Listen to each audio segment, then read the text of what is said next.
नमस्कार बंधुरा केमन आछो सबाई आशा करछि सबाई खूब भालो आछो। আমি আছি মোটামুটি শ্রী সুব্রত লাইভ স্টোরিতে তোমাদের সবাইকে অনেক অনেক ভালোবাসা।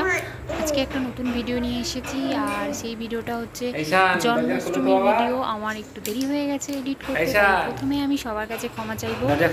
তো অনেকটা দেরি হয়ে গেছে, জানো তো দুটো বাচ্চা নিয়ে মানে অনেকটাই ব্যস্ত থাকি, সেই জন্য ঠিক টাইম মতো ভিডিও পোস্ট করে উঠতে পারি না। তো তার জন্য সবাই আমাকে ক্ষমা করো।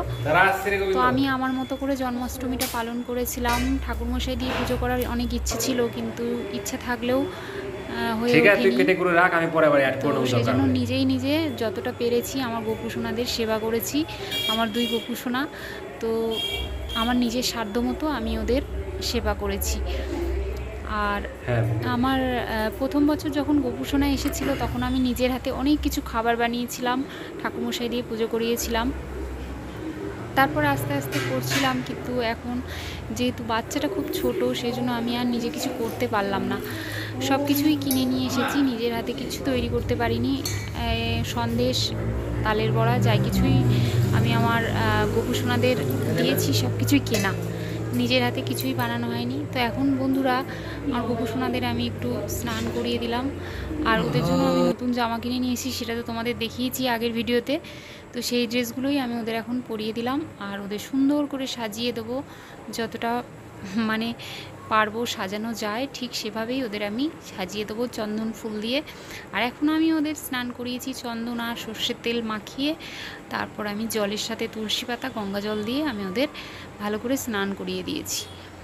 আর সেদিনকে তোমার ছিল সোমবার, তো সোমবার হলেই আমি আবার আমার শিব ঠাকুর আছে, তো তাদের শিব ঠাকুরকে একটু ফুল দেই, বেলপাতা দেই, তার সাথে শিব ঠাকুরকেও দিয়ে দেবো। তো তার আগে আমি আমার গোপুসোনাদেরকে দেখো সাজিয়ে দিচ্ছি সমস্ত ড্রেসের সাথে ম্যাচিং করে। ওদের মুকুটটা কিনেছিলাম, মুকুট না এটা টোপর কিনেছিলাম, তো সাজিয়ে দিলাম। আর আমি একটু ফুলের সাজ কিনতে চেয়েছিলাম, কিন্তু ফুলের সাজগুলো ঠিক পেলাম না। পেয়েছিলাম দুটো, সেগুলো অনেক বড় বড় গোপুসোনার মানে হবে, আমার গোপুসোনারা তো ছোটো ছোটো, সেই জন্য আর ওগুলো নিলাম না। আর দুটো মালা নিয়ে এসেছি আর একটু সাদা ফুল নিয়ে এসেছি, ওটা দিয়েই গোপুসোনাদের পুজোটা করে নেব। তো বন্ধুরা আমি আমার গোপুসোনাদের ভালো করে সেবা দিয়ে দিই, আর তোমরা আমার ভিডিওটা দেখতে থাকো। অবশ্যই একটা লাইক করে ভিডিওটা দেখো, আর একটা মিষ্টি করে কমেন্ট করে জানিও যে আমার গোপুসোনাদের জন্মদিনটা আমি যেভাবে পালন করেছি তোমাদের কেমন লাগলো। তো চলো তোমরা ভিডিওটা দেখো, আমি আর বেশি কথা বলবো না।